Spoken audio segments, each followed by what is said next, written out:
Welcome to our channel पर नए हैं तो प्लीज़ चैनल को सब्सक्राइब करें। इस वीडियो में आपको मॉडर्न हिस्ट्री का टेस्ट चलाया जा रहा है, जिसमें ये पार्ट 1 है। पार्ट 2 आएगा इसका, जिसमें आपको 76 क्वेश्चन कराया जा रहा है। अगला जो पार्ट 2 आएगा उसमें 77 से लेकर आपको 150 तक क्वेश्चन कराया जाएगा। और 150 क्वेश्चन में लगभग जितने भी अच्छे क्वेश्चन मॉडर्न हिस्ट्री का बन सकते हैं सारे क्वेश्चन इसमें हो जाएंगे। और ये आगामी जो 69 बीपीएससी है उसके लिए ये स्पेशल है, क्योंकि मॉडर्न हिस्ट्री से बीपीएससी में लगभग 20 क्वेश्चन पूछे जाते हैं। तो अगर बीपीएससी की तैयारी करते हैं तो मॉडर्न हिस्ट्री आपका मजबूत होना जरूरी है। तैयारी करते हैं तो टेस्ट को बनाएं और देखें कि कितना टेस्ट आप बना सकते हैं। चलिए अब हम लोग देखते हैं क्वेश्चन। और जो भी लोग चैनल पर नए हैं चैनल जरूर सब्सक्राइब कीजिएगा। देखिए पहला क्वेश्चन क्या है। पहला क्वेश्चन है कि मद्रास में इंग्लिश ईस्ट इंडिया कंपनी का अधिवास के स्थान को किस नाम से जाना जाता था। बहुत अच्छा क्वेश्चन है। तो ये मद्रास का बात है तो याद रखिएगा उसको किस नाम से। जो मद्रास में जो इंग्लिश ईस्ट इंडिया कंपनी था और जो अधिवास किया था उस स्थान को फोर्ट सेंट जॉर्ज के नाम से जाना जाता था। किससे? फोर्ट सेंट जॉर्ज के नाम से जाना जाता था। ये फ्रांसीसी डे जो था वो 1639 में चंद्रगिरी के जो राजा थे उन्हीं से मद्रास को पट्टे पर लिया था और उसी को बाद में उसका नाम जो था वो फोर्ट सेंट जॉर्ज पड़ गया था। ठीक है, तो इसका राइट आंसर कौन सा होगा? वो ऑप्शन बी होगा। अगला क्वेश्चन है कि किस गुजराती व्यापारी ने वास्को डिगामा का कालीकट तक मार्गदर्शन किया था। यानी जो गुजराती कौन सा व्यापारी था जो वास्को डिगामा का कालीकट तक मार्गदर्शन यानी कालीकट तक उसको लाने में सहायता किया था, वो गुजराती व्यापारी था। और उसका नाम पूछ रहा है तो उसका नाम जो था वो अब्दुल मजीद था। क्या था नाम था बाबू? अब्दुल मजीद। वास्को डिगामा कब आया था? तो 1498 में वास्को डिगामा जो है वो 2 जहाज़ों के साथ कालीकट पहुंचा था। ठीक है, और इसका मार्गदर्शी जो गुजराती यात्री अब्दुल मजीद था। ठीक है, अगला क्वेश्चन देखते हैं। अगला क्वेश्चन है कि निम्नलिखित में से किस शहर को अंग्रेजों ने भारत का सरताज कहा था। अंग्रेजों ने भारत का सरताज ये कौन सा शहर को कहा था, ये क्वेश्चन है। तो याद रखिएगा ये बम्बई को कहा था। किसको? बम्बई को कहा था। क्यों कहा था? जब 1869 में जो स्वेज नहर खोला गया था तो जो विश्व का अर्थव्यवस्था के साथ ही बम्बई का संबंध बहुत मजबूत हो गया था, इसीलिए अंग्रेजों ने भारत का सरताज बम्बई को कहा था। तो राइट आंसर कौन सा हो जाएगा? राइट आंसर ऑप्शन बी होगा। अगला क्वेश्चन देखते हैं कि 1764 में बक्सर के युद्ध में ईस्ट इंडिया कंपनी के विरुद्ध किन शासकों ने गठजोड़ किया था। तो बक्सर का युद्ध जो हुआ था वो कब हुआ था? तो बक्सर का युद्ध हुआ था 22 अक्टूबर 1764 को। और अंग्रेजों के विरुद्ध 3 लोग मिलकर लड़ रहे थे। और वो कौन कौन थे बाबू? तो एक था मीर कासिम, एक था शुजाउद्दौला और एक शाह आलम द्वितीय। ये तीनों मिलकर जो है वो ईस्ट इंडिया कंपनी के विरुद्ध लड़ रहे थे। तो इसका जो राइट आंसर होगा वो राइट आंसर कौन सा होगा? वो राइट आंसर जो होगा ऑप्शन बी होगा। क्या होगा? Option B. अगला क्वेश्चन हम लोग देखते हैं और आप लोग कमेंट बॉक्स में बताइएगा कि अंग्रेजी सेना का नेतृत्व कौन कर रहा था। ठीक है, अगला क्वेश्चन देखते हैं। अगला क्वेश्चन क्या है कि यानडुब की संधि किसके बीच हुआ था। यानडुब की संधि बहुत आसान क्वेश्चन है। तो यानडुब की संधि जो हुआ था वो किसके बीच हुआ था? तो याद रखिएगा ब्रिटिश शासक और अफगानिस्तान के साथ हुआ। ब्रिटिश और बर्मा के साथ हुआ था। किसके साथ? ब्रिटिश और बर्मा के साथ हुआ था यानडुब का संधि। और कब हुआ था? तो ये 1824 में हुआ था। कब? 1824 में इस पर शासकों ने बर्मा के खिलाफ युद्ध छेड़ा था 24 में, और 26 में यानडुब का संधि हुआ था। ठीक है, 26 में हुआ था। तो राइट आंसर इसका ऑप्शन डी हो जाएगा। ठीक है, अगला क्वेश्चन देखते हैं। अगला क्वेश्चन है किस मराठा ने अंग्रेजों के साथ सूरत की संधि की थी। तो कौन सा जो मराठा शासक था जो अंग्रेजों के साथ सूरत की संधि किया था? याद रखिएगा सूरत का संधि जो किया था वो कौन था बाबू? तो वो था आपको रघुनाथ राव किया था। कौन किया था? रघुनाथ राव किया था। तो इसका राइट आंसर कौन सा हो जाएगा? वो हो जाएगा ऑप्शन सी। ये कब हुआ था? तो सूरत का संधि 1775 में किया गया था। कब? 1775 में सूरत का संधि हुआ था जो रघुनाथ राव ने किया था। अगला क्वेश्चन देखते हैं कि अंग्रेजों ने भारत पर रूसियों के आक्रमण के भय से किस राज्य का अधिग्रहण किया था। बहुत अच्छा क्वेश्चन दिया हुआ। तो याद रखिएगा किस राज्य का अधिग्रहण किया था ये पूछ रहा है। तो यहाँ पे जो हो जाएगा दिया है पंजाब, कश्मीर, असम, नेपाल, इनमें से कोई नहीं। इसका हो जाएगा इनमें से कोई नहीं। क्यों इनमें से कोई नहीं होगा? क्योंकि उसने अफगानिस्तान का किया था। किसका? अफगान या फारस के रास्ते जो थे वो रूसी जो थे भारत में हमला कर सकते थे, इसलिए इसने अफगानिस्तान को अधिग्रहण किया था। इसलिए इसका राइट आंसर जो होगा वो ऑप्शन ई होगा, ना कि इसमें से कोई राज्य है। ठीक है, अगला क्वेश्चन है कि भू राजस्व में रैयतवाड़ी प्रयोग का प्रारंभ किसके द्वारा किया गया था। तो भू राजस्व का बात है और भू राजस्व में जो रैयतवाड़ी व्यवस्था थी, रैयतवाड़ी का प्रयोग किसके द्वारा किया गया था, ये क्वेश्चन है। तो याद रखिएगा ये आपको अलेक्जेंडर रीड के द्वारा, किसके द्वारा? अलेक्जेंडर रीड, राइट आंसर कौन सा हो जाएगा, वो ऑप्शन बी हो जाएगा। ठीक है, अगर बोलेगा रैयतवाड़ी जो व्यवस्था था उसका जन्मदाता कौन था, तो टॉमस मुनरो और कैप्टन रीड था। ठीक है, तो अगला क्वेश्चन हम लोग देखते हैं। अगला क्वेश्चन है कि किस आयोग या समिति ने धन के निर्गमन के मुद्दे पर दादा भाई नौरोजी से प्रश्न किया था। बहुत अच्छा क्वेश्चन है। जो कौन सा आयोग या समिति है जो धन का निर्गमन हो रहा था उसके मुद्दे पर जो दादा भाई नौरोजी हैं उनसे प्रश्न किया था, तो वो समिति पूछ रहा है और उस समिति का नाम था वेलवी समिति। कौन सा था बाबू, तो वेलवी समिति। इसका राइट आंसर कौन सा हो जाएगा, वो हो जाएगा ऑप्शन डी। कौन सा होगा, ऑप्शन डी। अगला क्वेश्चन हम लोग देखते हैं। अगला क्वेश्चन है कि निम्नलिखित में से किसके बारे में यह माना गया है कि वो 1885 में, सॉरी 1885 होना चाहिए ना, 1857 होना चाहिए। ठीक है, यहाँ पे बाय मिस्टेक हो गया है। तो निम्नलिखित में से किसके बारे में यह माना जाता है जो 1857 में, कब का बात है, 1857 में ब्रिटिश के विरुद्ध षड्यंत्रकारी सन्यासियों और फकीरों का नेता था। तो याद रखिएगा किसके बारे में कहा जाता है, तो ये नाना साहब के बारे में कहा जाता है। नाना साहब के बारे में कहा जाता है जो 5 जून 1857 को कानपुर में अंग्रेजों से हाथ से निकल गए और यहाँ का पेशवा बाजीराव द्वितीय के दत्तक पुत्र नाना साहब ने विद्रोह का नेतृत्व किया था। ठीक है, अगला क्वेश्चन हम लोग देखते हैं। अगला क्वेश्चन क्या दिया हुआ है कि अखिल भारतीय किसान सभा जिसकी बैठक विजयवाड़ा 1944 में हुई, निर्वाचित अध्यक्ष कौन थे। बहुत अच्छा क्वेश्चन है। जो अखिल भारतीय किसान सभा था उसकी बैठक विजयवाड़ा में 1944 में हुआ था। बोल रहा है कि उस समय जो निर्वाचित अध्यक्ष थे वो कौन थे, तो याद रखिएगा सहजानंद सरस्वती थे। कौन थे बाबू, Saraswati. Right answer option E होगा। 1936 में बिहार किसान सभा, आंध्र प्रांतीय किसान सभा तथा किसान संघ को मिलकर एक अखिल भारतीय किसान सभा बना और जिसे अखिल भारतीय किसान सभा के नाम से जाना जाता है। ठीक है, और इसका पहला सम्मेलन जो है वो लखनऊ में हुआ था। ठीक है, और अध्यक्षता पहला जो किए थे वो भी सहजानंद सरस्वती ने ही किया था। अगला क्वेश्चन जो दिया हुआ है कि 4 फरवरी 1928 को किसने बारदौली सत्याग्रह आरंभ किया था। तो बारदौली सत्याग्रह किसने आरंभ किया था बाबू, तो सरदार वल्लभ भाई पटेल जो थे वो बारदौली सत्याग्रह आरंभ किए थे। तो इसका राइट आंसर कौन सा हो जाएगा, इसका राइट आंसर जो हो जाएगा वो ऑप्शन बी हो जाएगा। और सरदार की उपाधि वल्लभ भाई पटेल को यही बारदौली सत्याग्रह के सफलता के बाद वहाँ की महिलाओं द्वारा दिया गया था। ठीक है, अगला क्वेश्चन देखते हैं कि दीनबंधु मित्र ने अपना नाटक नील दर्पण किस विषय वस्तु के संदर्भ में लिखा है। बहुत अच्छा क्वेश्चन है। तो किस विषय पर लिखे थे, तो नील दर्पण किनका है बाबू, दीनबंधु मित्र का है और ये विषय था नील उत्पादक किसानों के उत्पीड़न पर। ठीक है, इसका राइट आंसर कौन सा हो जाएगा, वो ऑप्शन डी हो जाएगा। ये बुक जो है दीनबंधु मित्र द्वारा नील दर्पण 1860 में, कब 1860 में इसका प्रकाशन किया गया था और ये जो है नील के जो उत्पादक किसानों का उत्पीड़न पर बुक था। ठीक है, अगला क्वेश्चन है कि किस जनजाति विद्रोह के संदर्भ में यह कहा जाता है कि इस विद्रोह को पेशवा बाजीराव द्वितीय तथा उनके प्रतिनिधित्व त्र्यंबकम जी दांगालिया की प्रोत्साहित किया था। कौन सा विद्रोह के बारे में ये बात कहा जाता है, तो याद रखिएगा ये विद्रोह जो था वो भील विद्रोह के बारे में कहा जाता है। किसके बारे में, भील विद्रोह के बारे में कहा जाता है। इसका जो राइट आंसर होगा वो ऑप्शन बी हो जाएगा। भील विद्रोह जो है 1812 से लेकर 25 के आसपास चला था। जो ठीक है, अगला क्वेश्चन हम लोग देखते हैं। अगला क्वेश्चन है कि निम्नलिखित में से किसने 1815 में आत्मीय सभा की स्थापना किया था। आत्मीय सभा किनके द्वारा किया गया था, तो आत्मीय सभा की स्थापना 1815 में हुआ था और ये राजा राम मोहन राय के द्वारा किया गया था। तो इसका जो राइट आंसर जो हो जाएगा वो ऑप्शन क्या हो जाएगा, ऑप्शन सी हो जाएगा। राजा राम मोहन राय के द्वारा 1828 में ब्रह्म सभा की स्थापना किया गया था। ठीक है, और 1833 में ब्रिस्टल में इनकी मृत्यु हो गई थी। ठीक है, ब्रिटेन के ब्रिस्टल में। अगला क्वेश्चन देखते हैं कि यंग बंगाल आंदोलन का प्रवर्तक निम्नलिखित में से कौन था। तो यंग बंगाल आंदोलन जो था उसका प्रवर्तक का बात कर रहा है और वो था आपको हेनरी विवियन डेरोजियो। कौन था बाबू, Henry Vivian Derozio. Right answer जो होगा वो ऑप्शन ए होगा। क्या होगा, ऑप्शन ए होगा। अगला क्वेश्चन देखते हैं कि भारतीय ब्रह्म समाज के संस्थापक, भारतीय ब्रह्म समाज का बात कर रहा है और भारतीय ब्रह्म समाज के जो संस्थापक थे वो केशव चंद्र सेन थे। कौन थे बाबू, केशव चंद्र सेन द्वारा ही भारतीय ब्रह्म समाज की स्थापना किया गया था और इसकी स्थापना 1866 में ब्रह्म समाज से अलग होकर ही किया गया था। ठीक है, अगला क्वेश्चन देखते हैं कि नरबलि प्रथा को समाप्त करने के लिए कानून किसके शासनकाल में बनाया गया था। जो नरबलि प्रथा था उसको समाप्त करने के लिए जो कानून बना था, पूछ रहा है कि किसके शासनकाल में किया गया था। तो उस समय जो शासन कर रहा था वो कौन कर रहा था, इसके बारे में बात कर रहा है। तो इसमें से कोई नहीं होगा, इनमें से कोई नहीं होगा।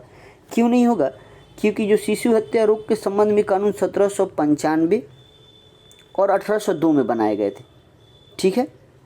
लेकिन उन्हें सख्ती से किसके द्वारा, बेंटिंग, लॉर्ड विलियम बेंटिंग के द्वारा लागू किया गया था, एक हार्डिंग के द्वारा भी लागू किया गया था, ठीक है। हार्डिंग ने नौरबली प्रथा को खत्म करने के लिए कानून बनाया था और यह प्रथा गोंड नामक आदि जाति में प्रचलित था, ठीक है। जो नौरबली प्रथा था वो गोंड जाति रहते थे और उन्हीं में ये प्रथा चली थी, ठीक है। अगला क्वेश्चन हम लोग देखते हैं। अगला क्वेश्चन है कि बनारस में केंद्रीय हिंदू विद्यालय की स्थापना किसके द्वारा की गई। तो बनारस में जो केंद्रीय हिंदू विद्यालय है उसकी स्थापना किसके द्वारा, तो ये एनी बेसेंट के द्वारा। किनके द्वारा बाबू, एनी बेसेंट के द्वारा। राइट आंसर कौन सा हो जाएगा, राइट आंसर जो होगा वो ऑप्शन ए होगा। क्या होगा, ऑप्शन ए होगा। अगला क्वेश्चन देखते हैं। ये देखिए, बनारस में जो हिंदू विद्यालय की, केंद्रीय हिंदू विद्यालय की स्थापना हुआ था, यही बाद में बनारस हिंदू विद्यालय की स्थापना बाद में मदन मोहन मालवीय द्वारा बनारस हिंदू विश्वविद्यालय के रूप में विकसित किया गया था, ठीक है। अगला क्वेश्चन देखते हैं। अगला क्वेश्चन क्या पूछ रहा है, अगला क्वेश्चन पूछ रहा है कि ब्रिटिश सरकार 1891 में एज ऑफ कॉन्स्टेंट एक्ट पारित किया, जिसमें विवाह का न्यूनतम आयु का निर्धारण किया गया। इस कानून का किस राष्ट्रवादी ने विरोध किया था। तो ब्रिटिश सरकार 1891 में एज ऑफ कॉन्स्टेंट एक्ट पारित किया था। पूछ रहा है कि इस कानून को कौन सा राष्ट्रवादी जो था वो विरोध किया था, ये क्वेश्चन है। विरोध किसने किया था, तो ये बाल गंगाधर तिलक जो थे यही किए थे। और ये 1851 में जो 91 में आया था, इसमें जो न्यूनतम लड़कियों की विवाह की आयु रखी गई थी वो 12 वर्ष रखी गई थी। कितने वर्ष, 12 वर्ष रखी गई थी। तो इसका राइट आंसर जो होगा वो ऑप्शन सी होगा। अगला क्वेश्चन है कि वाराणसी में प्रथम संस्कृत कॉलेज की स्थापना किसने की थी। तो वाराणसी में प्रथम संस्कृत कॉलेज का बात कर रहा है और किसके द्वारा बाबू, तो याद रखिएगा जोनाथन डंकन के द्वारा 1791 में हिंदू कानून और दर्शन के अध्ययन के लिए बनारस में संस्कृत कॉलेज की स्थापना किया गया था। अगला क्वेश्चन हम लोग देखते हैं।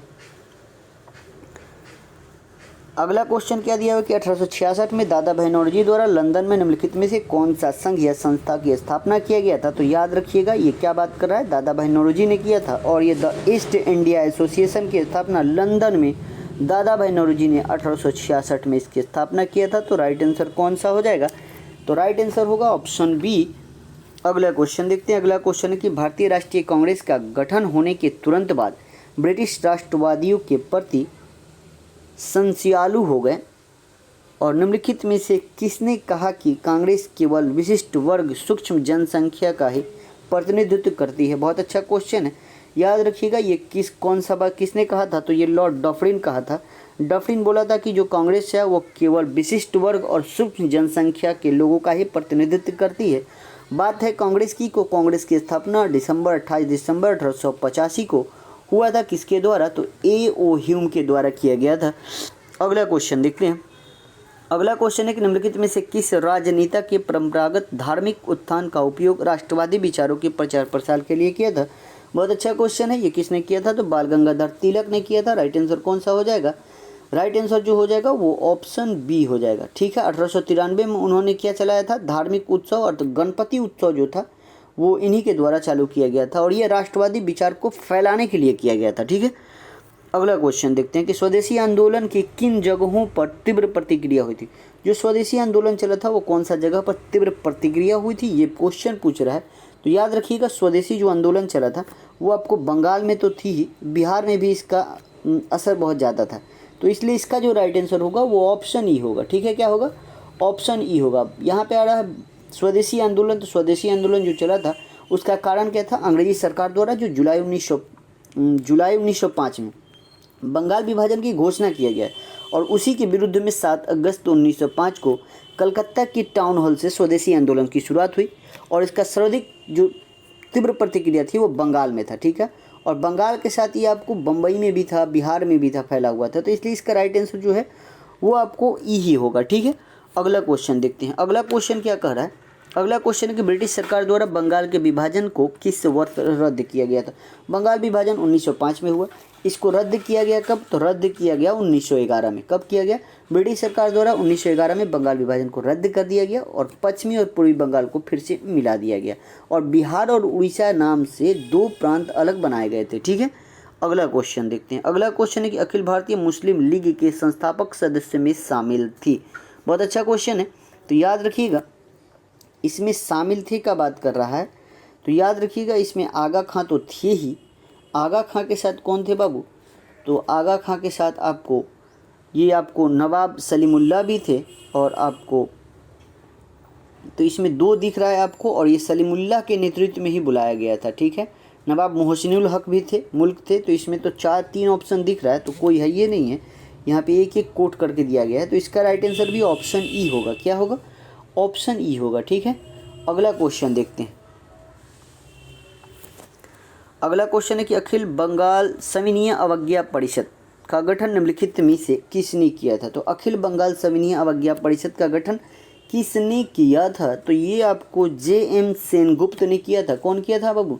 तो जे.एम. सेनगुप्त ने किया था। राइट आंसर कौन सा हो जाएगा? वो ऑप्शन डी होगा। अगला क्वेश्चन है कि क्रांतिकारी आतंकवाद की पैरवी करने वाले प्रमुख समाचार पत्र संध्या और युगांतर कहाँ से प्रकाशित होता था? ये क्रांतिकारी आतंकवाद की पैरवी करने वाला समाचार पत्र था। कौन? संध्या और युगांतर। बोल रहा है कि ये कहाँ से प्रकाशित तो होते थे, प्रकाशन पूछ रहा है ये कहाँ से होता था। तो याद रखिएगा ये बंगाल से होता था। कहाँ से होता था? बंगाल से होता था। तो राइट आंसर जो हो जाएगा वो ऑप्शन डी होगा। ठीक है, 1905 के बाद जो हुआ था, समाचार पत्र क्रांतिकारी आतंकवाद की पैरवी करने लगे थे, और इसी में बंगाल के संध्या और युगांतर, और एक महाराष्ट्र में जो था वो काल प्रमुख थे। ठीक है, ये प्रमुख समाचार पत्र थे। अगला क्वेश्चन देखते हैं कि दक्षिण अफ्रीका के संघर्ष के दौरान महात्मा गांधी द्वारा निम्नलिखित में से कौन सा समाचार पत्र शुरू किया गया था? तो दक्षिण अफ्रीका में जो संघर्ष कर रहे थे महात्मा गांधी, उनके द्वारा कौन सा समाचार पत्र शुरू किया गया था? तो ये पूछ रहा है। तो याद रखिएगा इंडियन ओपिनियन। कौन सा? Indian opinion. राइट आंसर कौन सा हो जाएगा? ऑप्शन कौन सा? ऑप्शन बी हो जाएगा। ठीक है, अगला क्वेश्चन है किस राष्ट्रवादी नेता ने सर्वप्रथम इस तथ्य को पहचाना कि राष्ट्रवादी आंदोलन निम्न मध्य वर्ग, किसान, मजदूर और दस्तकार महत्वपूर्ण भूमिका निभा सकते हैं? कौन सा राष्ट्रवादी ने सबसे पहले इसको पहचाना था? ये क्वेश्चन पूछ रहा है, और ये आपको बाल गंगाधर तिलक ने पहचाना था। कौन? बाल गंगाधर तिलक। राइट आंसर कौन सा होगा? राइट आंसर जो होगा वो ऑप्शन डी होगा। क्या होगा? ऑप्शन डी होगा। अगला क्वेश्चन हम लोग देखते हैं। महात्मा गांधी ने वांछित उद्देश्य की प्राप्ति के लिए भूख हड़ताल की अपनी पद्धति का सर्वप्रथम प्रयोग कहाँ और कब किया था? बहुत अच्छा क्वेश्चन है। कहाँ किए थे बाबू? तो याद रखिएगा भूख हड़ताल का बात कर रहा है, तो याद रखिएगा भूख हड़ताल जो है वो अहमदाबाद जो मिल मजदूर आंदोलन हुआ था, सबसे पहली बार वहीं पे इन्होंने भूख हड़ताल किया था। क्या क्यों किया था? मालिकों में जो प्लेग बोनस के मुद्दे को लेकर विवाद छिड़ा था, और वहीं पे सर्वप्रथम भूख हड़ताल किए थे। ठीक है, और क्या हुआ था बाद में? इसका परिणाम जो निकला था, मजदूरों को 35%, कितना प्रतिशत?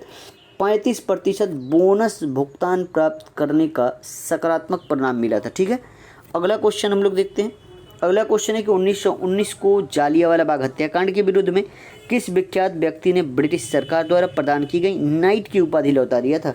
तो जो 1919 में जालियांवाला बाग हत्याकांड हुआ था, और उसके बाद नाइट की उपाधि किसने? तो रविन्द्रनाथ टैगोर ने अपना लौटा दिया था। ठीक है, नाइटहुड की उपाधि रविन्द्रनाथ टैगोर ने लौटा दिया था। ठीक है, अगला क्वेश्चन हम लोग देखते हैं। अगला क्वेश्चन क्या कर रहा है? कांग्रेस में इनमें से किस समाजवादी दृष्टिकोण का प्रतिनिधित्व किया था? तो कांग्रेस में इनमें से कौन सा जो समाजवादी दृष्टिकोण का प्रतिनिधित्व करते थे, ये क्वेश्चन पूछ रहा है, और ये आपको नरेंद्र देव कर रहे थे। कौन? आचार्य नरेंद्र देव जो थे वो समाजवादी दृष्टिकोण का प्रतिनिधित्व करने वाले प्रमुख सिद्धांतवादी थे। ठीक है, अगला क्वेश्चन हम लोग देखते हैं। अगला क्वेश्चन है कि फिनिक्स बस्ती के संस्थापक इनमें से कौन है? तो फिनिक्स आश्रम किन से बाबू? तो महात्मा गांधी के द्वारा फिनिक्स आश्रम 1904 में दक्षिण अफ्रीका के डरबन में गांधी जी द्वारा फिनिक्स बस्ती की स्थापना किया गया था। अगला क्वेश्चन हम लोग देखते हैं। अगला क्वेश्चन है कि घनश्याम दास बिरला, ऑप्शन यहाँ पे एक दिया घनश्याम दास बिरला, अम्बालाल साराभाई, बालचंद हरिचंद, कौन सी बात सामान्य थी? यानी इन तीनों में कौन सा जो बात था वो सामान्य था, ये क्वेश्चन है। याद रखिएगा ये भारतीय उद्योगपति थे, ये तीनों जो थी वो भारतीय उद्योगपति थे। तो इसका राइट आंसर कौन सा हो जाएगा? ऑप्शन बी होगा। अगला क्वेश्चन है कि दक्षिण भारत के 4 भाषाई क्षेत्र में से कौन सा असहयोग आंदोलन 1921-22 में अप्रभावित रहा था? यानी वहाँ पे प्रभाव नहीं हुआ था। तो असहयोग आंदोलन जो चला था 1920-21 में चला था, और उसमें अप्रभावित जो था इनमें से कौन सा दक्षिण भारतीय राज्य था, ये क्वेश्चन पूछ रहा है। और ये दक्षिण भारतीय जो राज्य था वो था आपको कर्नाटक। कौन था बाबू? कर्नाटक जो था वहाँ पे आपको असहयोग आंदोलन का जो प्रभाव था वो निम्न था, नहीं था। अगला क्वेश्चन देखते हैं कि सविनय अवज्ञा आंदोलन के दौरान निम्नलिखित में से किस रियासत ने कांग्रेस का समर्थन नहीं किया था। जो सविनय अवज्ञा आंदोलन 1930 में चला था, जिसको नमक कानून भी कहा जाता है, और बोल रहा है कि कौन सा एक रियासत जो था वो कांग्रेस का समर्थन नहीं किया था का बात कर रहा है, और ये कौन सा था बाबू, तो मैसूर जो था, मैसूर कांग्रेस का समर्थन नहीं किया था। तो इसका राइट आंसर होगा वो ऑप्शन बी होगा। अगला क्वेश्चन है कि कैबिनेट मिशन प्लान ने भारत के लिए निम्नलिखित में से किस पर विचार किए थे। तो कैबिनेट मिशन कब आया था बाबू, तो कैबिनेट मिशन आया था, पहुंचा था भारत 29 मार्च 1946 को। कब पहुंचा था, 29 मार्च 1946 को कैबिनेट मिशन भारत पहुंचा था। और बोल रहा है कि निम्नलिखित में से किस पर विचार किए थे। तो याद रखिएगा किस पर किया था, तो वो महासंघ पर। किस पर, कैबिनेट जो है 29 मार्च 1946 को भारत पहुंचा था। मिशन द्वारा घोषणा की गई कि ब्रिटिश भारत तथा देशी राज्यों को मिलाकर एक अखिल भारतीय संघ का निर्माण होना चाहिए। ठीक है, अगला क्वेश्चन देखते हैं जो 40 नंबर क्वेश्चन है। अगला क्वेश्चन है कि भारतीय स्वतंत्रता संग्राम के दौरान गोलमेज सम्मेलन के रूप में जाने वाली बैठकों की श्रृंखला मुख्यतः किस पर चर्चा के लिए आयोजित की गई थी। जो गोलमेज सम्मेलन चल रहा था वो किस लिए बुलाया गया था, ये क्वेश्चन पूछ रहा है। तो याद रखिए गोलमेज सम्मेलन यहाँ पे दे रहा है स्वतंत्रता की मंजूरी, धार्मिक विरोधों का समाधान, शैक्षिक और सामाजिक सुधार, न्यायिक प्रणाली की संरचना, और आगे दिया इनमें से कोई नहीं। तो इसका राइट आंसर इनमें से कोई नहीं या एक से अधिक हो जाएगा। अगला क्वेश्चन देखते हैं। अगला क्वेश्चन है कि 1927 में बटलर कमेटी का उद्देश्य था। तो बटलर कमेटी का उद्देश्य क्या था बाबू, तो बटलर कमेटी का जो उद्देश्य था वो ये था कि भारत सरकार और देशी रियासतों के बीच जो है वो संबंध को सुधारना है। और बटलर कमेटी कब, 1927 में। ठीक है, अगला क्वेश्चन है कि निम्नलिखित में से कौन सा हमारे राष्ट्र ध्वज के डिजाइन से संबंध है। तो राष्ट्र ध्वज के डिजाइन से बहुत आसान क्वेश्चन है। तो पिंगली वेंकैया जो है वो राष्ट्र ध्वज के डिजाइन करने के लिए जानी जाती थी। ठीक है, अगला क्वेश्चन हम लोग देखते हैं। अगला क्वेश्चन है कि सितंबर 1939 में प्रारंभ हुए द्वितीय विश्व युद्ध में कांग्रेस से किस शर्त पर अंग्रेजों को सहायता देने को तैयार थी। तो सितंबर 1939 में द्वितीय विश्व युद्ध शुरू हुआ था। बोला कि कांग्रेस जो है वो किस शर्त पर अंग्रेजों को सहायता देने के लिए तैयार था। तो याद रखिएगा किस पर तैयार था, तो वो आपको युद्ध समाप्ति के बाद भारत को स्वतंत्र कर दिया जाए, इस पर बोला था। कांग्रेस बोला था कि हम लोग द्वितीय विश्व युद्ध में आपका साथ देंगे, लेकिन कब, द्वितीय विश्व युद्ध समाप्त होने तक आप भारत को स्वतंत्र कर देंगे। ठीक है, लेकिन इस बात को अंग्रेजों ने नहीं माना था। ठीक है, तो इसका राइट आंसर जो हो जाएगा वो ऑप्शन बी हो जाएगा। ठीक है, अगला क्वेश्चन देखते हैं कि हिंदू महासभा की स्थापना कब हुई थी। तो हिंदू महासभा की स्थापना का बात है, और हिंदू महासभा की स्थापना 1915 में हुआ था। ठीक है, इसका राइट आंसर कौन सा हो जाएगा, वो हो जाएगा ऑप्शन बी होगा। क्या होगा, ऑप्शन बी। अगला क्वेश्चन है कि मुस्लिम लीग ने प्रत्यक्ष कार्यवाही दिवस कब मनाया था। किसके बारे में है, प्रत्यक्ष कार्यवाही दिवस कब मनाया था। तो ये आपको 16 अगस्त 1946 को मनाया था। ठीक है, तो इसका राइट आंसर कौन सा हो जाएगा, वो हो जाएगा ऑप्शन ए हो जाएगा। ठीक है, और मुस्लिमों ने प्रत्यक्ष कार्यवाही दिवस क्यों मनाया था ये आप लोग कमेंट बॉक्स में ज़रूर बताइएगा। अगला क्वेश्चन देखते हैं कि भारत में कम्युनिस्ट पार्टी की स्थापना किस वर्ष हुआ था। तो भारत में कम्युनिस्ट पार्टी का बात कर रहा है। ठीक है, तो भारत में जो था वो कम्युनिस्ट पार्टी की स्थापना जो हुआ था वो 1925 में हुआ था। ऑप्शन में कहीं नहीं दे रहा है, तो ऑप्शन क्या हो जाएगा, ऑप्शन ई हो जाएगा। 1925 में भारतीय कम्युनिस्ट पार्टी की स्थापना किया गया था। तो इसका राइट आंसर क्या होगा, ऑप्शन ई होगा। अगला क्वेश्चन देखते हैं कि कांग्रेस समाजवादी पार्टी की स्थापना किसके नेतृत्व में किया गया था। कांग्रेस समाजवादी पार्टी का बात कर रहा है, और कांग्रेस समाजवादी पार्टी की स्थापना आचार्य नरेंद्र देव और जयप्रकाश नारायण के द्वारा 1934 में किया गया था। कब किया गया था, 1934 में। अगला क्वेश्चन देखते हैं। अगला क्वेश्चन है कि 1939 में सुभाष चंद्र बोस और उनके वामपंथी समर्थकों द्वारा किस संगठन की स्थापना किया गया था। 1939 में कौन सा संगठन बना था, जन क्वेश्चन है। तो फॉरवर्ड ब्लॉक की स्थापना 1939 में सुभाष चंद्र बोस ने दिया था। क्यों, 1939 में कांग्रेस पद से इन्होंने त्यागपत्र दे दिया था, और इन्होंने, इनके समर्थक और इन्होंने मिलकर क्या बनाया था, तो फॉरवर्ड ब्लॉक की स्थापना किया था।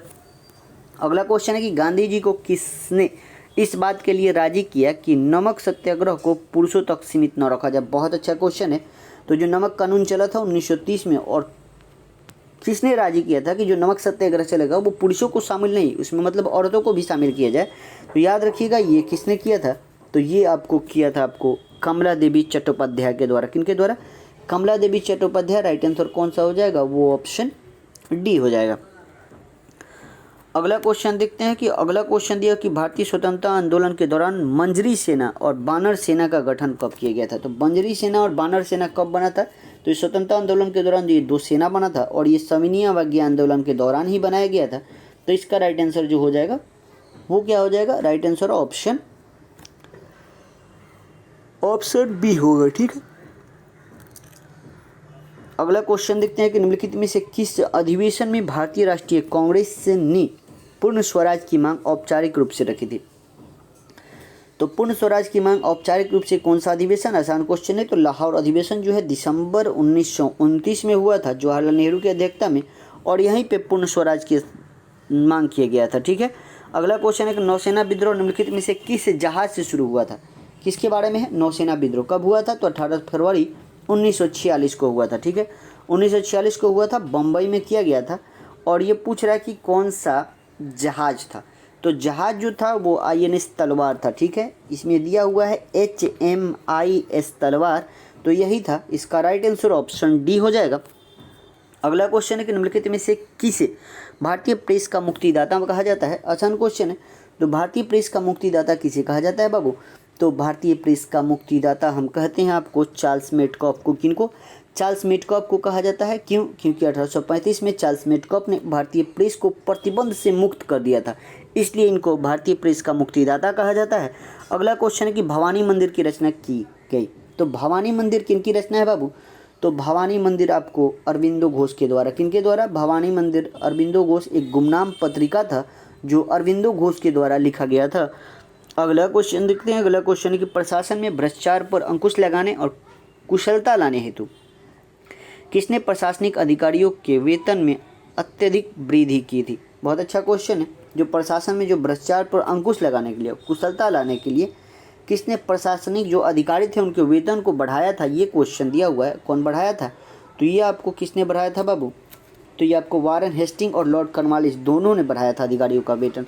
और यहाँ पे वारेन हेस्टिंग और लॉर्ड कॉर्नवालिस दोनों का ऑप्शन दिया है, इसलिए इसका राइट आंसर ऑप्शन ही होगा। ठीक है, अगला क्वेश्चन है कि भारतीय परिसीमन समिति का गठन किसके समय किया गया था। तो भारतीय परिसीमन समिति का बात कर रहा है, और परिसीमन समिति का गठन जो किया गया था वो लॉर्ड वेलिंगटन के द्वारा 1935 में गठन किया गया था। तो इसका राइट आंसर कौन सा होगा, ऑप्शन सी होगा। अगला क्वेश्चन है कि भारतीय इतिहास के संदर्भ में द्वैत शासन सिद्धांत किसे निर्दिष्ट करता है। द्वैत शासन यानी दो शासन का बात कर रहा है, तो द्वैत शासन किसे निर्दिष्ट करता है ये बताना है। तो द्वैत शासन किसे निर्दिष्ट करता है बाबू, तो याद रखिएगा प्रांत का प्रयोजित विषयों को दो प्रवर्गों में विभाजन करना। ठीक है, तो इसका राइट आंसर ऑप्शन डी होगा। अगला क्वेश्चन देखते हैं कि निम्नलिखित में से किस अधिनियम द्वारा बर्मा को भारत से पृथक यानी अलग किया गया था। कौन से अधिनियम के द्वारा किया गया था, आसान क्वेश्चन है। और किस अधिनियम के द्वारा बाबू किया गया था, तो ये अधिनियम था भारत शासन अधिनियम 1935 के द्वारा बर्मा को अलग किया गया था। और बर्मा हम लोग से अलग हुआ था 1935 में यह अधिनियम था, और 1937 में बर्मा भारत से अलग हो गया था। ठीक है, अगला क्वेश्चन देखते हैं। अगला क्वेश्चन है कि निम्नलिखित में से कौन 18वीं शताब्दी में अवध राज्य का संस्थापक था। 18वीं शताब्दी में अवध राज्य का संस्थापक का बात कर रहा है, और अवध राज्य का संस्थापक जो था सआदत खान, बुरहानुल मुल्क इसकी उपाधि थी, सआदत खान इसका नाम था, और यही अवध राज्य का संस्थापक था जो 1722 में किया था। ठीक है, अगला क्वेश्चन देखते हैं कि भारत में अंग्रेजी कंपनी के व्यापारिक गतिविधियों का प्रथम केंद्र कौन सा था। तो भारत में अंग्रेजी कंपनी का व्यापारिक गतिविधियों का जो प्रथम केंद्र था वो सूरत था। कौन था बाबू, सूरत। राइट आंसर कौन सा होगा, वो ऑप्शन कौन सा, ऑप्शन डी होगा। अगला क्वेश्चन है कि भारत में ब्रिटिश राजनीतिक सत्ता का आरंभ किस युद्ध से माना जाता है। तो भारत में ब्रिटिश राजनीति किसके बारे में बात कर रहा है, तो राजनीतिक सत्ता के आरंभ के बारे में बोल रहा है कि कौन से युद्ध के बाद, तो युद्ध के बाद बोल रहा है। तो याद रखिएगा वो युद्ध था पलासी का युद्ध। कौन सा, पलासी का युद्ध जो 1757 में हुआ था। और इसी युद्ध के बाद जो था, इसी युद्ध के बाद आपको राजनीतिक सत्ता आरंभ हो गया था। पलासी के युद्ध जो था वो अंग्रेजी सेना और किसके द्वारा, तो इसमें आपको लड़ रहा था बंगाल का नवाब सिराजुद्दौला, हार गया था पलासी के युद्ध में। अगला क्वेश्चन देखते हैं कि सालबाई की संबंधी का संबंध किस युद्ध से है। तो सालबाई का जो संधि हुआ था, बोला कि कौन सा युद्ध से संबंधित है। तो सालबाई का जो युद्ध हुआ था वो संबंधित किससे है बाबू, तो प्रथम अंगल मराठा युद्ध से है। किससे है, तो प्रथम अंगल मराठा युद्ध से संबंधित है सालबाई का संधि। अगला क्वेश्चन देखते हैं। अगला क्वेश्चन है कि निम्नलिखित में से किसने राज्य विलय का सिद्धांत डॉक्ट्रिन ऑफ लक्स को लागू किया था। तो राज्य विलय का सिद्धांत किसके द्वारा, तो राज्य विलय का सिद्धांत लॉर्ड डलहौजी ने लाया था। कौन लाया था?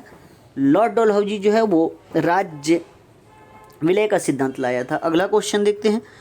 अगला क्वेश्चन जो दिया हुआ है कि निम्नलिखित में से किसने 1793 में बंगाल के चिरस्थायी बंदोबस्त की शुरुआत किया था? तो बंगाल में चिरस्थायी बंदोबस्त 1793 में, और ये किसके द्वारा, ये क्वेश्चन है। तो याद रखिएगा ये आपको लॉर्ड कॉर्नवालिस के द्वारा। राइट आंसर कौन सा हो जाएगा? वो हो जाएगा ऑप्शन ए हो जाएगा। ये जो चिरस्थायी बंदोबस्त दिया हुआ है इसी को अस्थायी बंदोबस्त, स्मरारी बंदोबस्त भी कहा जाता है। ठीक है, अगला क्वेश्चन देखते हैं। अगला क्वेश्चन है कि 19वीं शताब्दी के उत्तरार्ध में भारत किसका एक सबसे बड़ा उत्पादक और निर्यातक देश था? किस चीज़ का था बाबू? तो यह 19वीं शताब्दी के उत्तरार्ध में भारत जो था वो आपको किसका, तो इसमें दिया हुआ है आपको सूत, गेहूँ, चीनी, चावल। इसमें से एक से अधिक होना चाहिए। एक से अधिक क्यों होना चाहिए? क्योंकि जो उस समय जो था कपास, गेहूँ, इंडिगो, चावल, अफीम के निर्यात में हम लोग टॉप पर थे। तो इसका राइट आंसर जो होगा वो ऑप्शन ई होगा, एक से अधिक। ठीक है, अगला क्वेश्चन है 1857 के विद्रोह के समय भारत में गवर्नर जनरल कौन था? बहुत अच्छा क्वेश्चन है। तो 57 का जो विद्रोह चल रहा था उस समय गवर्नर जनरल कौन थे बाबू? तो वो आपको लॉर्ड कैनिंग था। कौन था? लॉर्ड कैनिंग था। Right answer option A. अगला क्वेश्चन है 1857 के विद्रोह का आरंभ कहाँ से हुआ था? तो 1857 का जो विद्रोह था वो आरंभ अवध यानी लखनऊ से हुआ था। यहाँ पे ऑप्शन में ऑप्शन ई हो जाएगा। क्या हो जाएगा? सॉरी, ऑप्शन ई नहीं होगा, क्योंकि 1857 का विद्रोह मेरठ से चालू किया गया था। ठीक है, 10 मई को मेरठ से प्रारंभ हुआ था और 11 मई को इन दिल्ली पहुँचे थे और 11 मई से ही ये विद्रोह को चालू किया गया था। ठीक है, अगला क्वेश्चन देखते हैं। 1857 के विद्रोह के दौरान अंग्रेजों ने सर्वप्रथम किस शहर पर दोबारा कब्जा किया था? तो किस शहर पर दोबारा कब्जा किया था ये क्वेश्चन पूछ रहा है। तो याद रखिएगा दिल्ली पे। किस पे? दिल्ली पे। राइट आंसर होगा ऑप्शन सी। कब किया था? तो वो 20 सितंबर 1857 को दिल्ली पर दोबारा कब्जा कर लिए थे। जो बूढ़ा सम्राट था बहादुर शाह जफर को बंदी बना दिया गया था। ठीक है, अगला क्वेश्चन देखते हैं कि थियोसॉफिकल सोसाइटी का नेतृत्व किसने किया था? तो थियोसॉफिकल सोसाइटी का नेतृत्व किसने किया था? तो ये आपको किसने किया था बाबू? तो एनी बेसेंट ने किया था। किसने किया था? Annie Besant. राइट आंसर कौन सा हो जाएगा? वो ऑप्शन सी हो जाएगा। क्या हो जाएगा? Option C. और जो भारत में 1882 में थियोसॉफिकल सोसाइटी मद्रास में अंतर्राष्ट्रीय कार्यालय खोला गया था, और एनी बेसेंट जो थी वो 1893 में कब भारत आई थी और सोसाइटी का कार्यभार संभाली थी। ठीक है, अगला क्वेश्चन देखते हैं कि 1829 में सती प्रथा को गैर कानूनी किसने घोषित किया था? बहुत अच्छा क्वेश्चन है। तो सती प्रथा को लॉर्ड विलियम बेंटिंग के द्वारा ये आपको गैर कानूनी घोषित किया गया था 1829 में। कब? 1829। Right answer option B. अगला क्वेश्चन, ईश्वर चंद्र विद्यासागर द्वारा चलाए गए सामाजिक सुधार आंदोलन का प्रमुख था? तो सामाजिक जो सुधार आंदोलन चला था उसमें प्रमुख क्या था? तो आपको था विधवा पुनर्विवाह। ठीक है, ये किसके द्वारा? ईश्वर चंद्र विद्यासागर के द्वारा विधवा पुनर्विवाह चलाया गया था। ये कब? तो 1856 में। कब? 1856 में हिंदू विधवा विवाहों के पुनर्विवाह का कानून पास किया गया था। तो इसका राइट आंसर ऑप्शन सी होगा। ठीक है, अगला क्वेश्चन है कि भारतीय पुनर्जागरण का प्रथम नेता किसे माना जाता है? तो भारतीय पुनर्जागरण का प्रथम नेता बाबू राजा राम मोहन राय को माना जाता है। किनको? राजा राम मोहन राय को माना जाता है। अगला क्वेश्चन हम लोग देखते हैं। अगला क्वेश्चन है कि 1817 में कलकत्ता में प्रसिद्ध हिंदू कॉलेज की स्थापना किसने किया था? तो हिंदू कॉलेज की स्थापना किसने किया था ये क्वेश्चन है। तो याद रखिएगा 1817 में हिंदू पर जो कॉलेज बना था वो किसके द्वारा? तो याद रखिएगा वो भी राजा राम मोहन राय के द्वारा। तो राइट आंसर ऑप्शन ई होगा। अगला क्वेश्चन देखते हैं कि महाराष्ट्र के किस समाज सुधारक को लोक हितवादी के उपनाम से जाना जाता है? तो लोक हितवादी के नाम से किनको जाना जाता है बाबू? तो ये आपको गोपाल हरि देशमुख को। किनको? गोपाल हरि देशमुख को लोक हितवादी के नाम से जाना जाता है। अगला क्वेश्चन है कि आर्य समाज के संदर्भ में निम्नलिखित में कथनों में कौन सा सही है? जो आर्य समाज था उसके बारे में कौन सा कथन सही है ये क्वेश्चन दिया हुआ है। दे रहा कि इसका प्रभाव मुख्यतः पंजाब और पश्चिमी उत्तर प्रदेश में था। फिर क्या दे रहा है? फिर दे रहा है कि आपको इसके अंतर्गत मुख्यतः व्यापारिक जाति शामिल थे। यह शुद्धि आंदोलन से संबंध था, ये तो सही है। कट्टर हिंदुवादी से प्रेरित था। जब 2 ऑप्शन दिख रहा है ये भी बात सही है। तो इसका ऑप्शन कौन सा सही होगा? ऑप्शन ई हो जाएगा। आर्य समाज की स्थापना दयानंद सरस्वती 1875 में किए थे। ठीक है, अगला क्वेश्चन हम लोग देखते हैं। अगला जो आज का अंतिम क्वेश्चन है कि दयानंद एंग्लो वैदिक विद्यालय की स्थापना किनके द्वारा किया गया था। तो दयानंद एंग्लो वैदिक विद्यालय का बात कर रहा है और ये किनके द्वारा किया गया था ये क्वेश्चन बोल रहा है। तो याद रखिएगा ये लेखाराम और मुंशी राय, किनके, मुंशी राम के द्वारा शुरू किया गया था। तो लेखाराम और मुंशी राम दिया हुआ है, तो इसलिए इसका राइट आंसर ऑप्शन ई होगा। क्या होगा? Option E. आज के लिए इतना ही, मिलते हैं हम आपको अगले वीडियो में। जय हिंद, जय भारत।